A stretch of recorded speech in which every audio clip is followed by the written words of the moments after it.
Hi, this is Nataliya from Becker Leadership, talking about all things leadership, executive performance, executive team performance. And today I have a guest with us, Andy O'Brien, who I met at a very random, if you realize what he does and where we met, but very fitting for the conversation about building teams from the best teams from the best players. We've met at a conference run by Century One, where banks come in and startups come in to talk about their growth plans. And Andy, why don't you tell us about who you are and what you do, so we can surprise the audience? Sure. Yeah. So I'm essentially a strength and conditioning coach, which is basically a personal trainer for athletes and to teams. Focus mainly on team sport, but I've worked a lot in individual sports as well, with Olympic athletes and professional athletes, and essentially just kind of started out going back far enough now, sort of pre-internet, pre-social media days, where you couldn't get access to a lot of information. So if you were passionate about a topic that wasn't really easy to find information on, you really only could survive in that industry if you really truly had a passion for it, because you had to look under rocks and travel to go find people that were doing what you wanted to do and learn from them, and so there had to be this like natural level of discipline to stay interested in it. And so it wasn't a very mainstream profession. It was almost more of a hobby when I started out.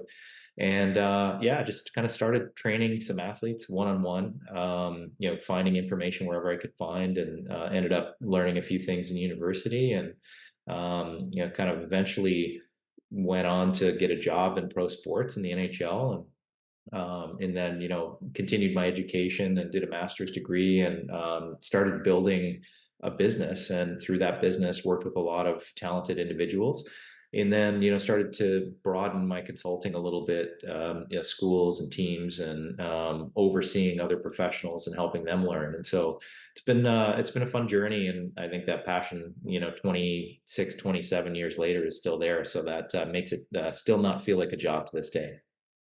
True, but I do have to say that it's a very humble introduction to yourself. I want to emphasize that Andy's really thought leader on sports performance and human performance. And I know, very humble. You didn't want to drop any names, but can you just share with the audience, because it's just disservice to just say how lucky we are today and some of the great names. I'm a hockey mom, and not a natural hockey mom. I've never played hockey. I've never even watched it till maybe a couple of years ago, to be honest. And now am a not just fan, I think a little obsessed. And what really drew to me is especially your conversations about hockey. So, do you mind telling us a little bit about some of the experience you've had working with the most phenomenal players and teams? Yeah, absolutely. So I was very fortunate in my growing up in Prince Edward Island in Eastern Canada. When I first started training athletes, it was really just a few of the pro players in this area. So it was a couple of players that were sort of borderline NHL, minor league players, essentially the ones still trying to make it. And not too far down the road, there was a young 13-year-old player named Sidney Crosby who was very interested in undertaking some off ice training, and being very meticulous and thoughtful himself as an athlete. It's just part of his personality. He put a lot of thought into what style of training he wanted, and what was maybe a good fit for him based on the style of play he wanted to play, and then also the fact that he was playing against some older players, a little bigger and stronger. And so we just met at a hockey school, and we had a chance to learn that what he was looking for style wise, the type of training he was looking for kind of fit with my style as a trainer. And so yeah, we underwent a little project of working through some things, and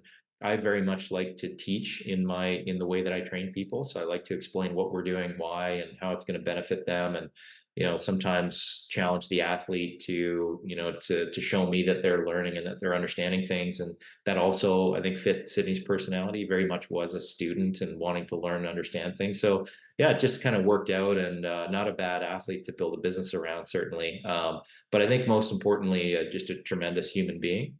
and you sort of realize that if you're trying to do something truly exceptional, no matter what it is, whether it's in pro sports or business or art or music, you really have to be obsessed, and you really have to lose yourself in what you're doing. So for me, as a person who's a member of an athlete support team, you really have to do that deep dive. You can't be on a different wavelength and work Monday to Friday 9 to 5. You really have to be all hands on deck, and be willing to work any hour at any time to give the athlete what they need, or to be there to support them or to solve a problem for them. And so it just really was great to be able to have an athlete who is a great person, good human being, an inspiring leader.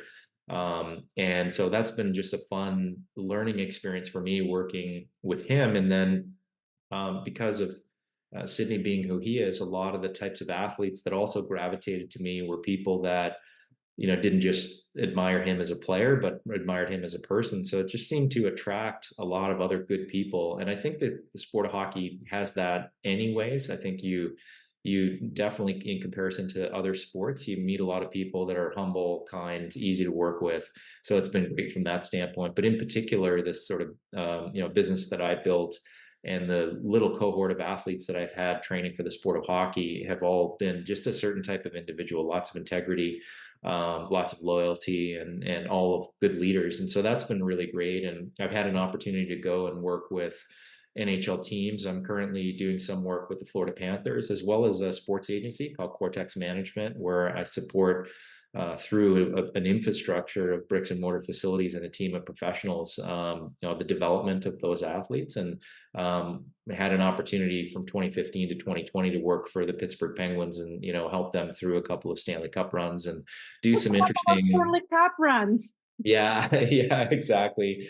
Those were cool experiences for a lot of reasons. I think the Penguins had this incredible group of talented players, but they wanted to work on their infrastructure, especially from a sports science and technology standpoint. And I was really interested in learning and growing in that area as well. So that was sort of a perfect fit, and developed a great relationship with Mike Sullivan, the coach there, and the other staff and the players. And now it's amazing, being through a couple of championship runs with some players. They all feel like my brothers now. Anytime I see those players, it's you have this instantaneous connection. But the one story I love to tell about being part of a Stanley Cup team is, as a strength and conditioning coach, you're part of a staff, and we have had many staff. I think we had 17 or 18 trainers on staff, during those years. And it's now since increased in the NHL in terms of the number of staff members. And that's just trainers. You have, 8 or 9 coaches on every team. And then you have people behind the scenes, scouts and whatnot. And the way the NHL works is you get your name on the cup. And I think there's room for 52, 53 names. So this incredible trophy, that's the most famous trophy in all of sports, gets to have these names on it that are more than just the players. That's really unique, that it really is viewed as a team thing. And so to be a member of a training staff and then know that your name is going to go on this cup for the next 70 years or whatever it might be is pretty cool. And then you also get to take the cup to your hometown. So again, it was really neat just to be able to put it on on the breakfast table that I grew up eating at, and share it with my family, and bring it to a couple of the local charities, and just allow everybody that was in my inner circle and in my community experience it with me. You really start to see, okay, well, hockey is truly a team game on the ice with respect to how you have to win. No one individual can win a championship. It has to be a team. But then it really is a team thing off the ice. It's about sharing, including people, giving thanks and gratitude for all the people that may have helped you along the way. It just is really knitted into the fabric of the sport. And so I'm really grateful that hockey was kind of my main focus in terms of my experiences. Wow, so many thoughts going through my head. It's so first of all, just how similar it is to actually winning teams in business. Because when Mhm. you think about, and what I mean by winning teams, it's the teams that are either growing or hitting their target or the way they feel, right? They know that they can't have just individual goals. They know that they need to support, they need the best talent, and they need the best training for them to actually achieve their goals, right? And this idea of that it's the team that wins. It's not one person. Like, sometimes I work with startups that are scaling and sometimes they found some already early successes. But when it gets to like hitting kind of this next goal, not all of them are able to make it, right? Like if you talk about tech startups, then one out of 12 only succeeds, right? But if you look at like big transformation for the companies or any of the pivots, we talk a lot about putting the right team together. But at the same time, so it's in business we have also like high pressure environment, high stakes, usually related to investments, right, or return expected by the shareholders, and then very volatile environment by the right, same as with the game, like everything changes every second. You don't know how others are going to respond, the competitors to you, plus the environment we just live in. The consumers are constantly changing, plus like your internal, like the projects get delayed, things don't pan out, you don't get funding, the product doesn't work out, the person doesn't work out. Like it's constantly changing and it's high pressure. And so I would love for you to talk about the beginning a little bit of like how does individual, right, same as in hockey, can perform at their best in that, right? Where the environment is high pressure, high change. You rely on a team. It's not like you can just bog down yourself and get things done and work overnight and get it done, right? Like you're relying on others, but you still need to maintain the clarity of mind, make good decisions, and lead others and be a good human at the same time. Yeah, yeah, that certainly is. I'm really happy that more and more businesses and industry leaders are talking about this, because it's obviously, I think people nowadays, are, you only get so much happiness by being incentivized financially. You go somewhere, you perform, you make a certain amount of money. At some point, people just want to be happy, and they realize that their environment and the day-to-day relationships that they have in their work environment matter.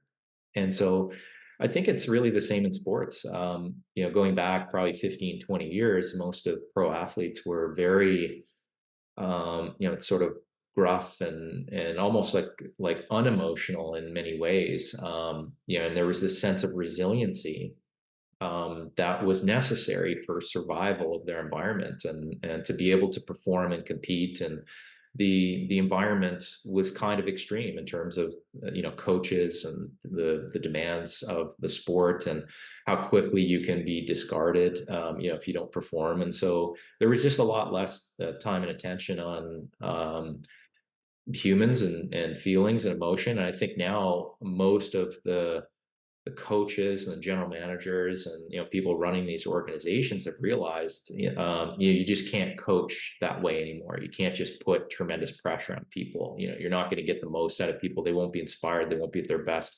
You have to treat people well. You have to make them feel safe.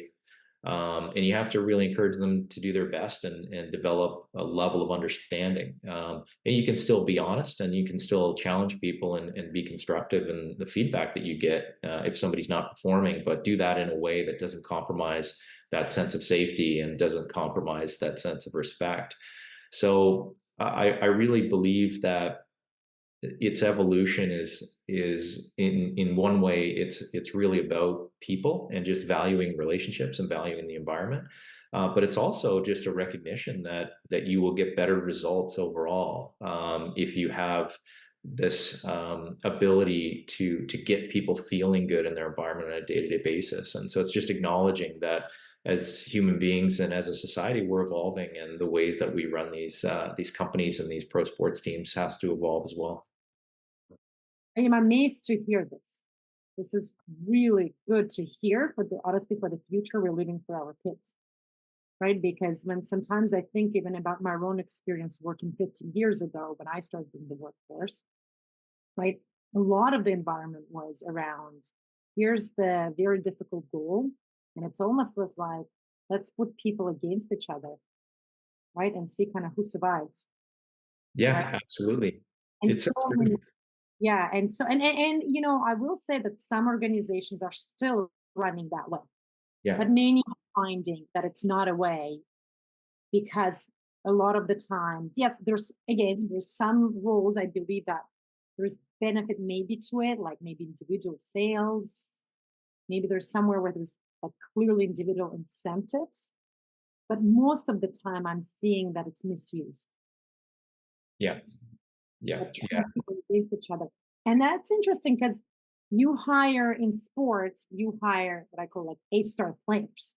The same as like any business that wants to perform well. They also always looking and scouting for the best talent, the best fit for the role. But then you put this high achievers, in a way, kind of high ego folks because they've achieved a lot, right? They know they got here. You put them together. Aren't you actually setting yourself up for failure? Like, would they want to be together even? So Yeah. I think eight players, I'm seeing at least in business and just not natural human psychology, be like, I don't want to be with everyone maybe better than me. I want to be best and remain the best. Are you seeing the same challenge and how do you guys address it? Yeah, absolutely. Part of my role now with teams is working a little bit behind the scenes on the infrastructure of the staff and identifying the types of roles that are needed and the types of people that we should be looking to fill those roles. And it's actually really common in pro sports, for example, for strength and conditioning staff and the performance staff to not get along with the medical staff. It's really common. And then you have people that work in the equipment side, you have people that work on the coaching side, and really, it's almost more likely than not that you're going to have some friction. And you get sort of two types of personalities: people that are very driven and ambitious and have a high standard, and they usually have the greatest amount of conflict because they're not willing to accept anything other than the vision that they set out to achieve. And that is one of the things that makes them very effective and has allowed them to get results. And then you have other types of personalities who sort of navigate things a little bit more politically and bureaucratically. They have a tendency to just sort of float under the radar and do what they need to do to keep their job and to survive. And sometimes that comes, that allows them to achieve stability, but it comes at the cost of performance and doing a good job in your role. And so what we're missing is something in the middle, where you have people that just have a lot of ethics and integrity and want to do things really well and are transparent, but they're willing to bend and grow and willing to value other people. I think at the end of the day, when you have an environment that is a team dependent environment, whether it's a business or an organization, the first step is really showing people that you care about them and you care about their well-being. I really think that's where leadership starts. It's recognizing that, if somebody feels like I care about them, like they matter to me, and I'm willing to make personal sacrifice, or I'm willing to steer the ship in a way that maybe isn't within my best interest at times, but really helps to support them because I want to see them truly be successful. If that comes off as genuine, then people are willing to do the same. And that's just kind of how we're wired as human beings. And so I think that's really a starting point is that people generally do have to care about each other. And then from there, this ability to, I call it in my profession, I call it truth seeking, but this ability to understand that sometimes the best strategy or the best road to take isn't always the road that you want to take. And you just save space for, yeah, sometimes the direction that we need to go isn't necessarily about me. It's about what we need to do as a group. And you have to use that as a starting point and then develop the skills, and the abilities to learn how to communicate around that. So if we're in a room and there's four of us, and I'm certain that the company or a team needs to take a specific direction, and I have somebody that feels differently, I don't necessarily want to just accommodate them to be a nice guy, because that's not necessarily within the best interest of the company. But I have to learn how to listen. I have to learn how to recognize that maybe I have a bias or there are certain limitations to my viewpoint, and we're going to work together. And if you feel like at the end of the day, what I want to accomplish is not about me, it's about the company, and that we're all working together to accomplish something bigger than ourselves, then I think you start to make progress. And that has to be worked on every day. Right. And so, how do you guys do that work? How do you take this individuals, right? So, first you said we think about the roles we need on both the support staff plus the team. But then, what is the magic that turns it into the team? It's a really good question. I think really, again, I always reduce it back to what are your intentions? So for example, let's say you have a hockey player who, isn't really into working out after games or isn't really into eating healthy or doing the things you want them to do. And there's a lot of pressure, to try to get that player to adapt or to work a little harder, to be a little bit more prepared. At the end of the day, if you just put pressure on that athlete, they're naturally going to push back. It now becomes you against them. And if you approach it from the perspective that your job is to get that athlete to the best of their ability, to prolong their career, to help them perform at their best so that they can be the best player that they can be, so that they can feel good on a day-to-day basis, and you truly believe that making that additional effort is going to be what's best for them, then it becomes about their personal interest that you're pursuing these conversations, not your personal interest. And so you're really pursuing it from the intention of really wanting to help them and wanting to see them happy and successful. So if they feel like you're coming at it from that perspective, they're much more likely to be open and willing to work with you, as opposed to whether you're coming at it from your own perspective. It's my job to make you a certain way, so you have to be the way I want you to be. So how do you convey that? I personally, my approach is just to be very transparent, but I think athletes are very kinesthetic people that are very often good at sensing and feeling other people. And so very often when you're coming at it from a place where you truly are authentically interested in supporting and helping other people's, they can tell. Right. That's a beautiful insight. And we see the same in leadership in the business, right? When you have a leader who takes the time, and many discount this, many say, like, it's about work. We pay you here that you get work done. Yeah. And they forget that, well, it's a human. You can pay a robot and tell them to get work done. But a human, if you want get, and you said this, most out of them, right? You want them fully engaged. And I say you want discretionary efforts. You don't want them just ticking the boxes of the role description, because the world is changing. They constantly need to be thinking, how do they add more value to the team, to their organization? For that, you need to step back and exactly get to know them as a person. Be genuinely care about them as a person. And it's interesting that you see the same in sports, because I thought in sports it's so obvious. What do you mean I care about you? We have a team, we have a goal, we have games to play. I didn't realize of how much work also goes into the motivation. And I would say emotional intelligence by the staff, right?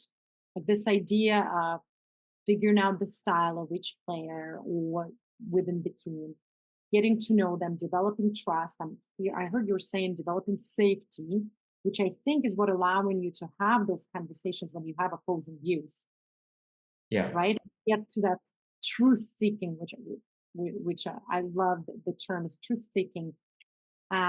I often lead teams through the framework by Patrick Lencioni called Overcoming Five Dysfunctions of the Team.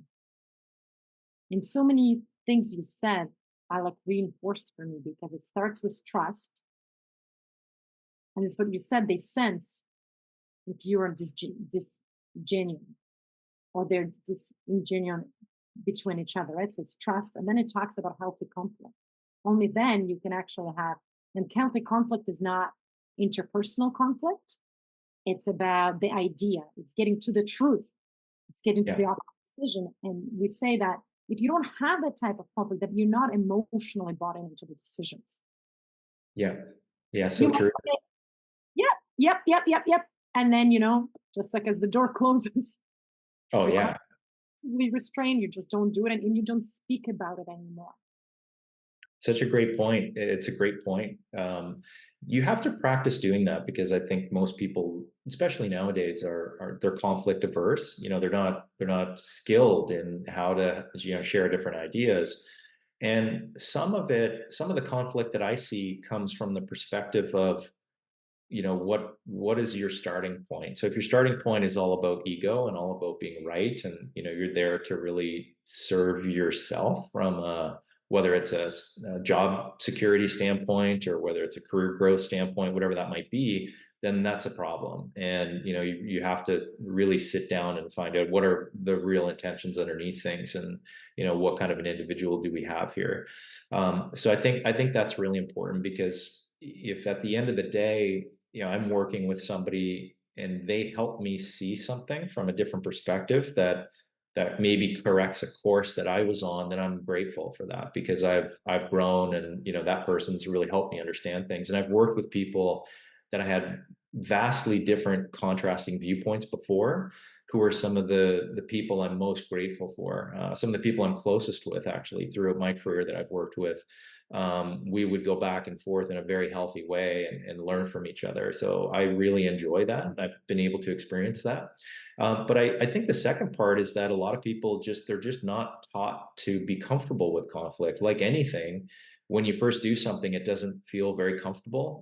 The body is really adapted to work with homeostasis. We get very comfortable and automated around things that we do often. And when something is new or different, we have a tendency to resist it. And it's just like doing a workout the first time. The body's not going to settle into it. But as you do it more and more, the body gets very comfortable, and it starts to now release positive chemicals instead of negative chemicals. And so I think dealing with conflict is the same. You have to work on body language, communication styles, tone of voice, listening skills, conversation skills. And as you start to do that, you all of a sudden start to develop a healthier relationship with it. Hmm. Yeah, and the cool thing is about the skill, it's not just at work. Like this is skill for life. Oh, absolutely. Yeah, 100%.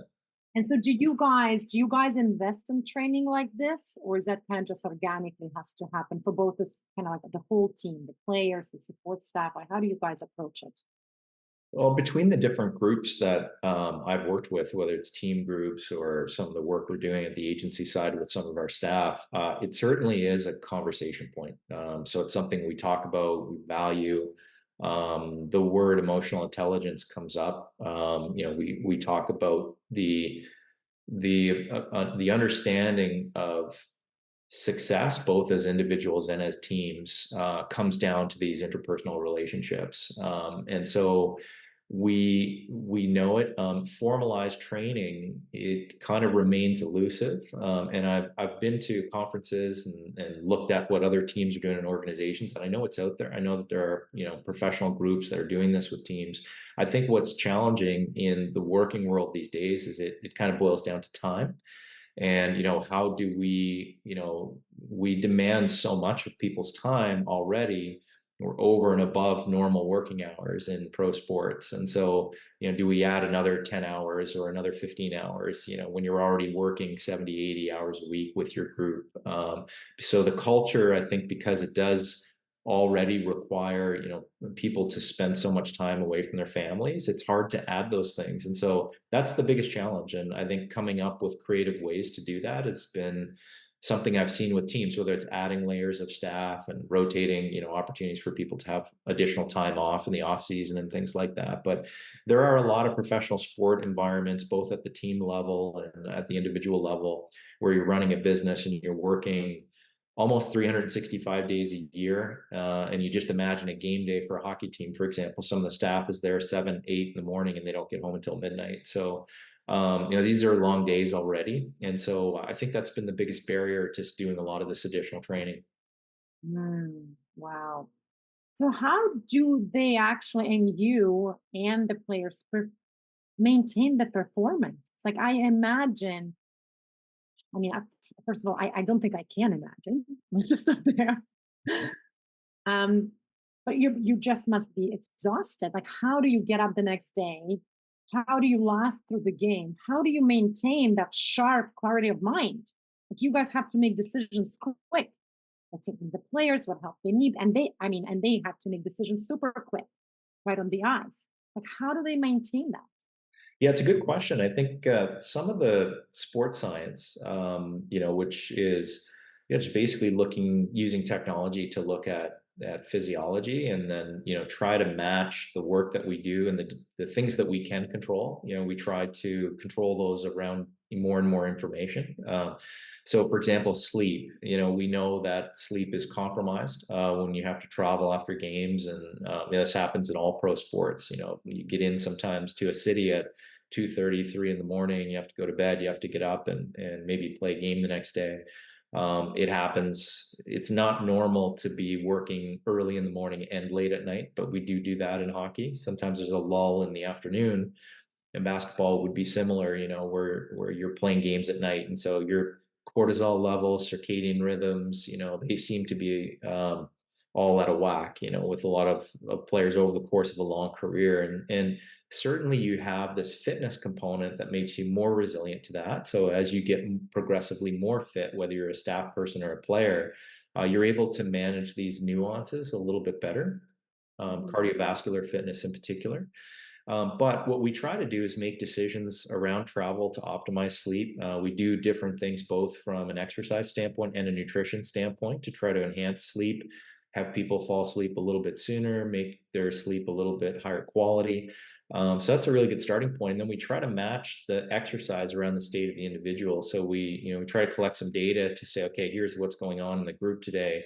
This is what our training should look like. So it's not just a pre-planned training session, but we're reactive to what's going on the individual day in, day out. And we're actually starting to see this transition into high-level executives as well, because they're realizing that the level that they have to perform at, decisions that they have to have, clarity of thought, creativity, giving presentations, making really, really high-end sales calls in various parts of the world, and some of the travel that people have to go through.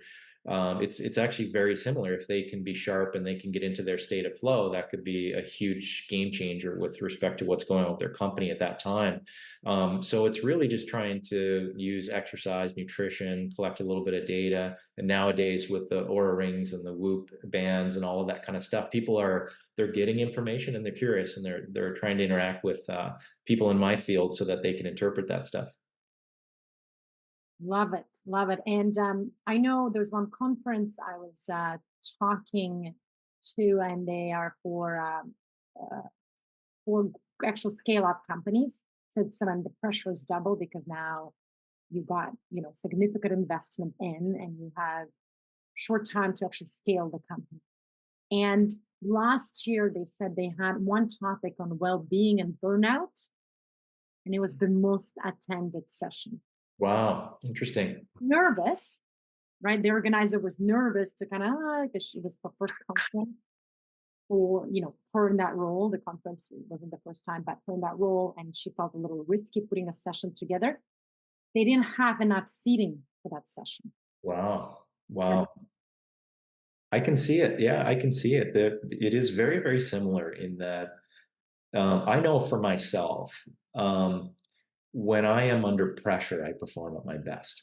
That is sort of, it's natural for me to match my energy to the context of the situation. And not everybody's like that. I have, my father was a pretty successful guy in his career and in business. He was in the accounting profession, but worked in government as well. And I have lots of different friends and colleagues, family members who are really, they're more consistent, in the way that they do things. They're probably going to be the same no matter what the environmental conditions are. And I've always been different. I'm always kind of responsive to pressure. So the more pressure that is on me, the more productive I am, and the less pressure that's on me, my productivity tends to slow down, and I tend to change in my state, and that's just natural. So I've had to kind of learn to modulate that and learn to be productive over time for my own benefit, because I in order for me to do something and to be good at it, I needed to have pressure from someone or something. And being an entrepreneur, that pressure is always realized because there's always something financial or always some important relationship that is at risk if you're not delivering.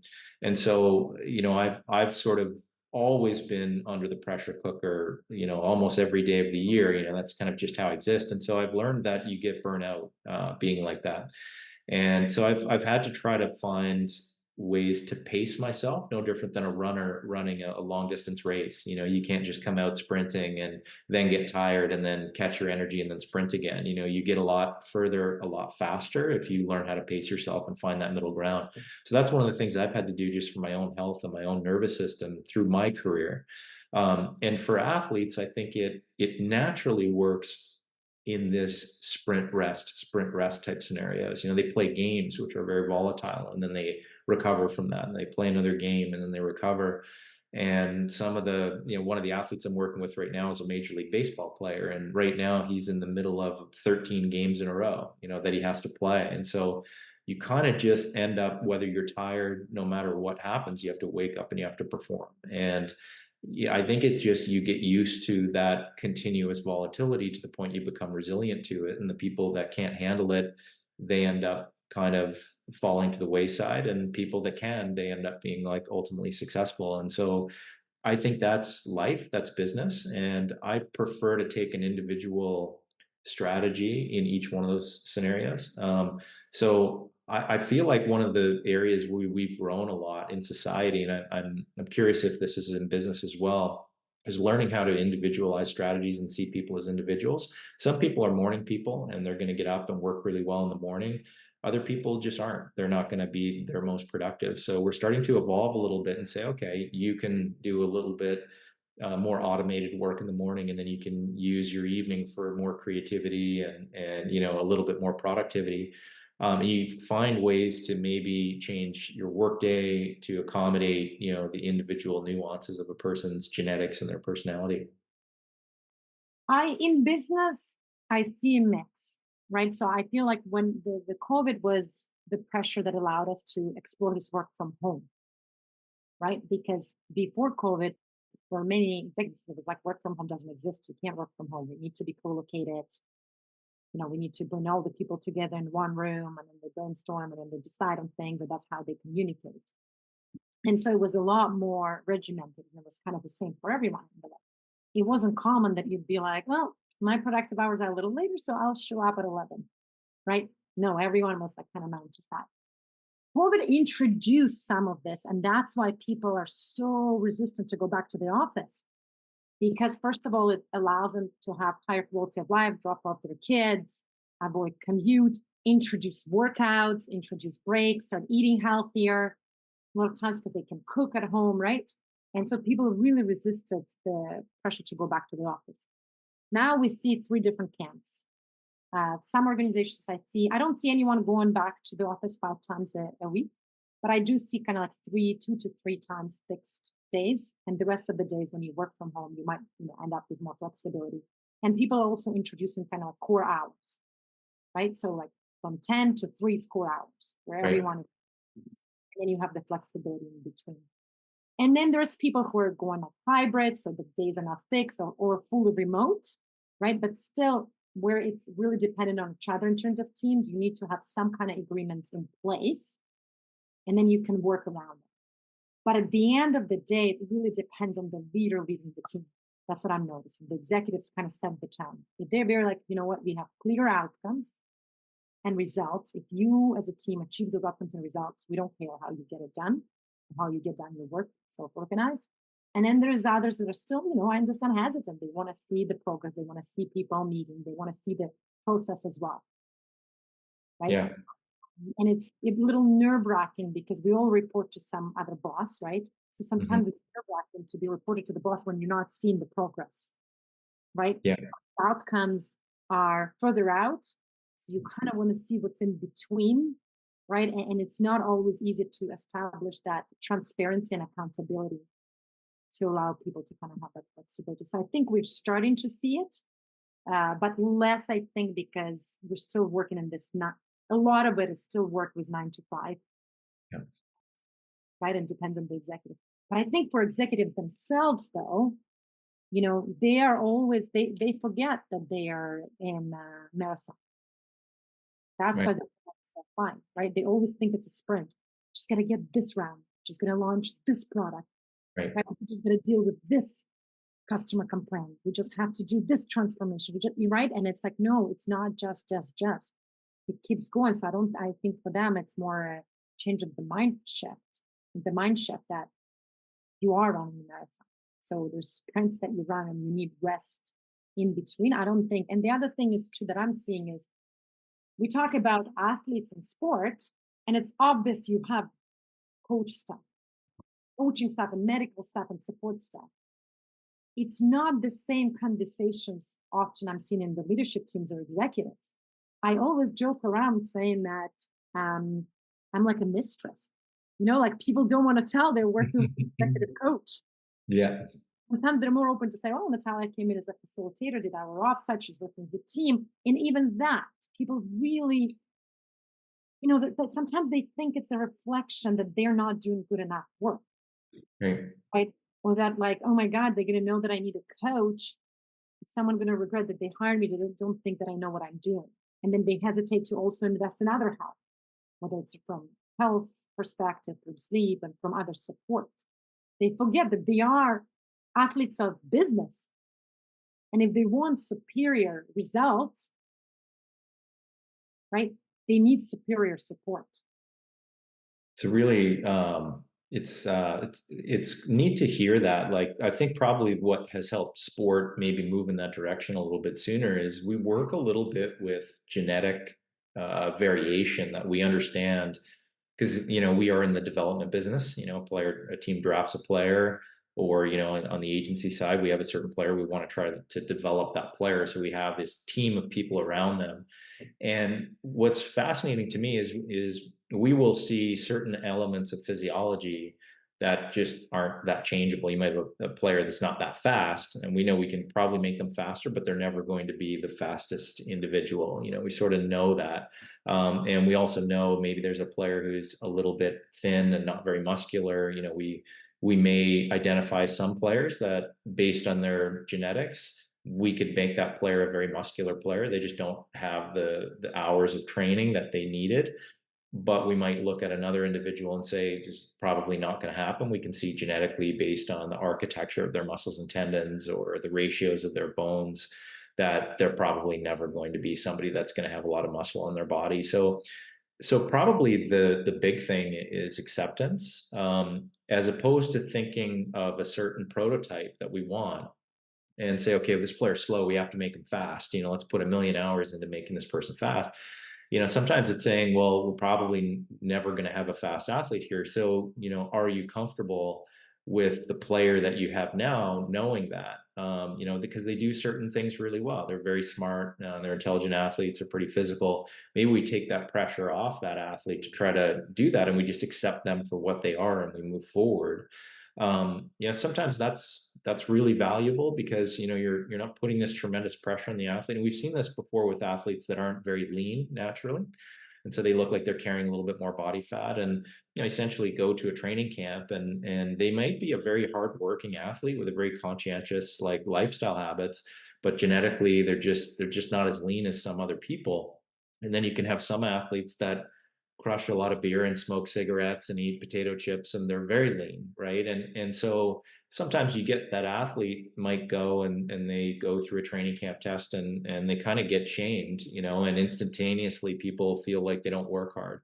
So you've seen this scenario, and certainly everybody can change and everybody can improve, but understanding these individual differences makes a lot of sense. And we do have certainly practices, like with one of the teams I'm working with today, there was an athlete that didn't go on the ice for practice. We did some measurements. We say, okay, we know this athlete doesn't quite recover at the same rate that other athletes do, and that's okay. We still like him. He's a very good player. He's really helpful for us. But rather than try to grind that athlete down, that doesn't get us anywhere. So we rested that athlete while everybody else was on the ice, and that's okay. We're willing to be able to accept those things. And so I think that if you base your expectations on reality as opposed to what you want, a lot of times you will be disappointed a lot less. But we have a tendency to decide what we want and then set our expectations on that, versus setting our expectations on something that's realistic and focusing our time on understanding what is realistic. Well, there's so much wisdom here. My favorite one was at the beginning where you said it's about development. And I always say it's leadership I don't call it training because it's not training, it's development. You're developing each person. It has to be something that you looking for that person and that exists within them. And you help to kind of create it, as I said, like imagine their plan, right? Like you won't be able to change the plan unless you genetically modify it. But Yeah. you look like what's the strength of the plan? Like how would you get to the best environment, the best soil, the best regime that this plant will bloom? You don't look at the you don't just ignore the plan and just say, here's my goals, here's the plan, here's how we're taking care of all the plans. Yeah. Right? That's kind of the same way. And it's the same in leadership.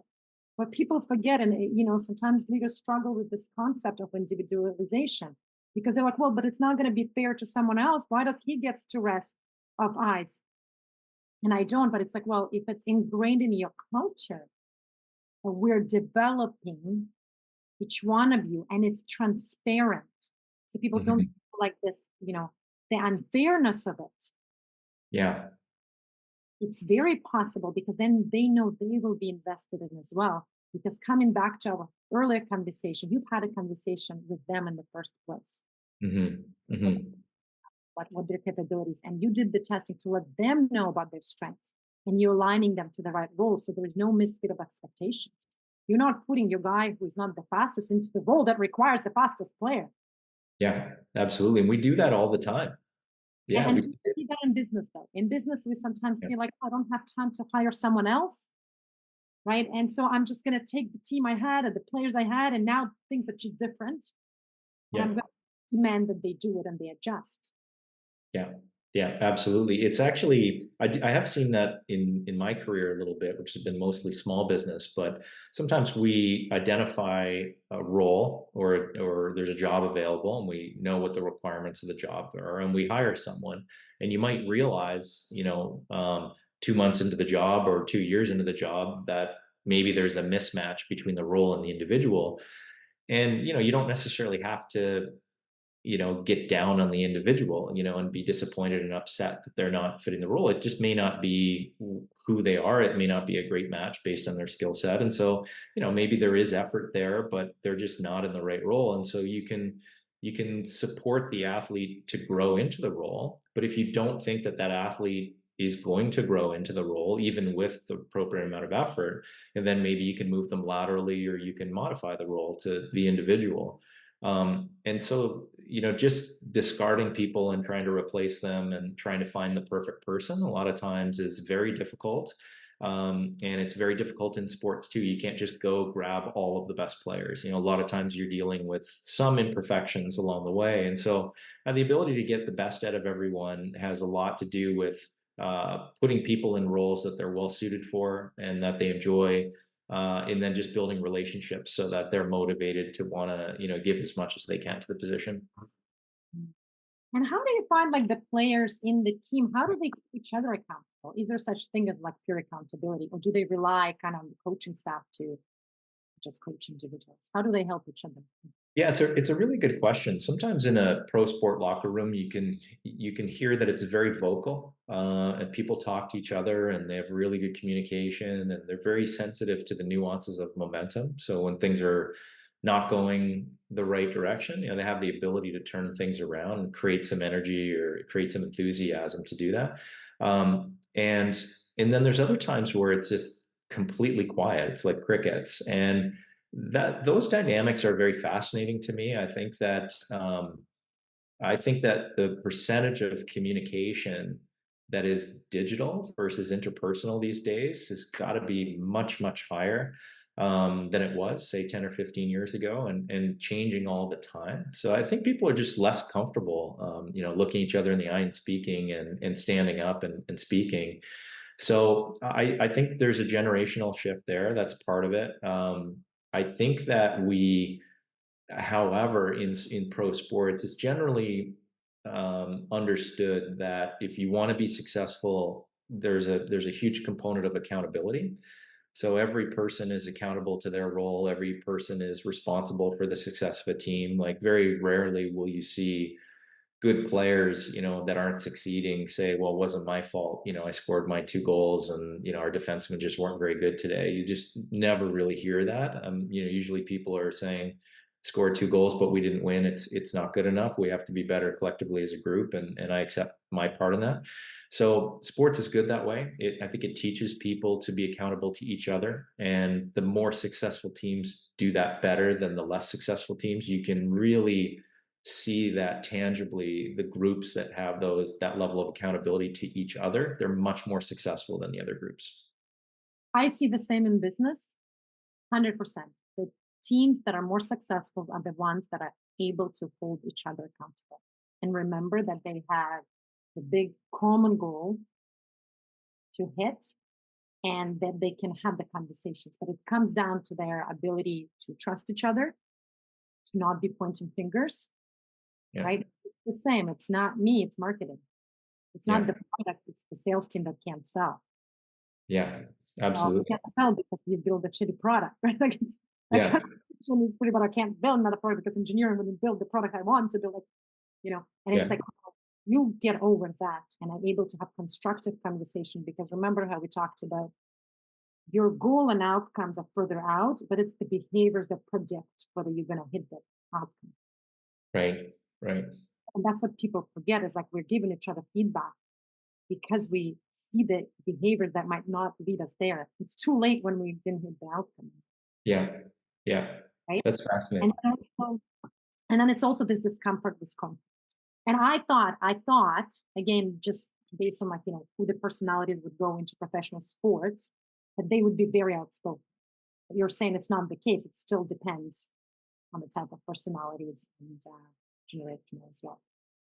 Yeah, it's pretty interesting. One of my early experiences as a strength coach, I was working with the Florida Panthers, and we had a player there um, who's played in the NHL. His name was Joe Nieuwendyk, and he was really well thought of. He won a Stanley Cup with 3 different teams, Oh, and he's just somebody who's very well thought of as a human, but also as a leader, and really well respected as a leader. And I remember that I was a young strength coach, in my mid 20s, first NHL job, and Joe is sort of recently retired as a player. He played for us, ended up retiring, and then went to see a prospect together. He was a really good player, but he was a young player playing junior, and he was one of the best players in the league. And we sat down and had a bite to eat with him after, and I remember the conversation because it was kind of about leadership. So the player was saying, yeah, it was a tough night tonight. Like our defensemen were just awful, like they couldn't get me the puck, and I was open so many times, and like I is sort of making a comment, kind of ripping the defenseman. And I don't blame the player. The player I eventually got to know is a really good kid, like really good person, but he's probably just repeating the type of conversations that you hear all the time. It's actually very common in sports to be overly outwardly critical of others because people are very critical of you. So you as an athlete are continuously being criticized, right? So it feels very naturally to be critical. And so I remember what Joe said, and Joe said, well, what leadership is all about is saying, okay, well, if our defensemen are struggling, what can I do to maybe help them? Maybe I can get yeah. back a little bit further, or maybe I can support them, or how can I modify my game to make it easier on them? Maybe they're having a tough night for whatever reason. And that just always stuck with me. And I started to become aware of that similar type of thinking almost everywhere that I looked. And it is so true. If somebody's struggling, rather than complain or criticize, just ask, well, what can I do? How can I help? How can I support that? Because people struggle. We're all the same. We all struggle. And so when somebody else is struggling, why don't we be part of the solution instead of adding to the problem? No, there's nothing I can add here. And it's something like I personally really try to cultivate when I drive my son back from the games, right? And I hear things like, "But I was in a perfect spot," and they would just wouldn't give me the puck, right? Or like, "No, the defense." Well, he plays defense. He's like, "Defense was great. It was just." And I always like, "Well, what about you? You know, I think, how did you do? How do you think the game went for you? We can't control what other people do. We can either help them or concentrate also? What did you do well today? What's one thing you could have done better? You got to still remember that you can control yourself and you can contribute to others. Yeah. I have just two little questions. So one is, there's always, the one thing is like when you have permanent teams, right? It's one thing, you have the time to kind of build cohesion for them, you build out the strategy for each player, you train. And then there's times where, kind of like all-star games, Olympic games, or, where you bring the best players from everywhere kind of picked to represent the country. And you have to make a team out of them in a very short time, Hmm. right? What do you do then? What creates that magic to help them perform well under such short timelines? It's a really good question. I've trained some athletes at the Olympics and at like world championship type competitions where you're training for an entire year or two, to go to one competition. But I haven't worked with a hockey team like a Team Canada and that type of environment very often. I did work with Team Canada World Junior Team one year, but generally speaking, just in talking to the athletes that have been there and what it's like, there definitely is a change in your strategy when you're just trying to get a group of people to come together over a short period of time. And I think structure matters in these types of scenarios. I think just being very specific and very detailed is really important when you've got something short term. I think that's where you add a little bit of control to the process, and you be very defined about the process. And then when you're looking at something a little bit more long term, I think that's where you can have time and space for creativity, individuality, variations to the plan, and modifications to the plan. Right, right, I see. And my last question, because there's a lot of other, hockey parents like myself, who are, I would say, I think it's impossible to have your children play the game and not get obsessed about it because it really draws you in, Yeah. no matter what level they play. Like it's amazing to watch how involved parents are when we're watching the games. Oh But yeah. I always heard stories about crazy hockey parents, yet to experience it, but I'm starting to see, now we've had a playoff season when games kind of count a little more.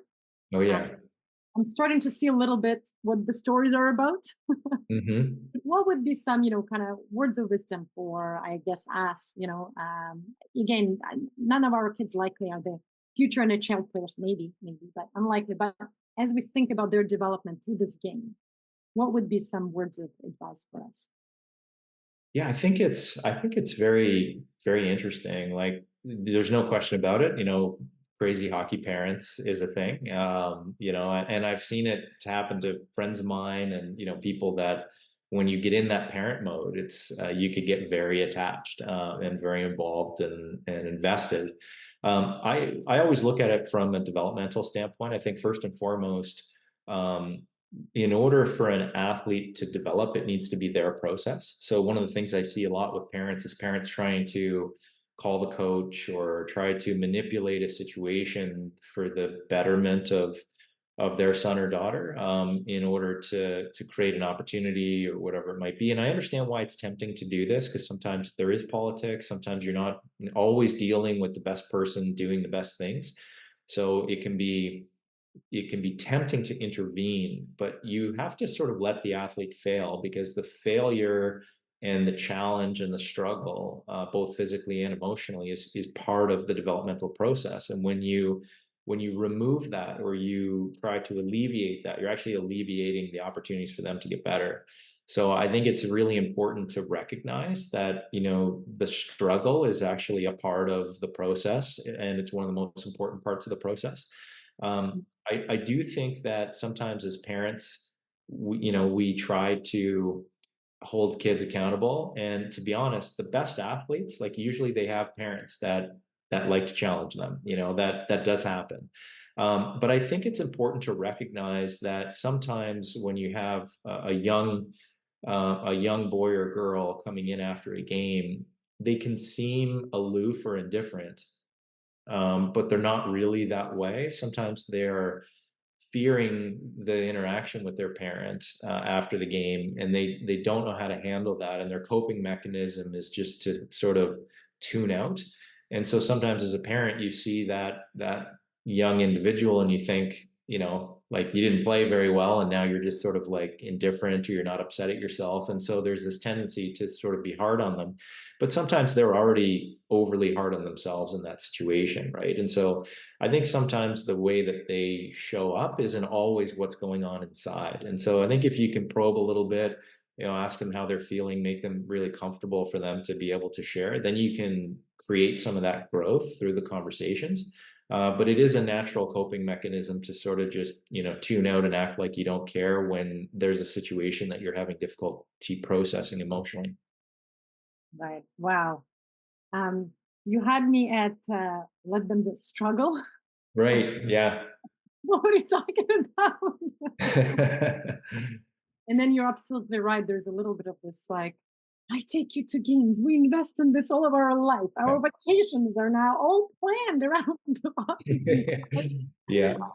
And you don't care, right? But you're absolutely right. They don't know how to process it.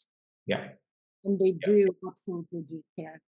Yeah. Andy, this was amazing conversation. I know it took us longer than we planned, but I No problem. really appreciate all of the insights, and I know a lot of the listeners are going to really benefit from it. Is there anything else you would like to share with the audience? Listeners? No, just very thankful for this conversation, and I think it was really neat to compare business and sports a little bit here, and especially with the standpoint of supporting the individual growth process that's involved there. So I just encourage people to have more of these types of conversations. Awesome. Thank you.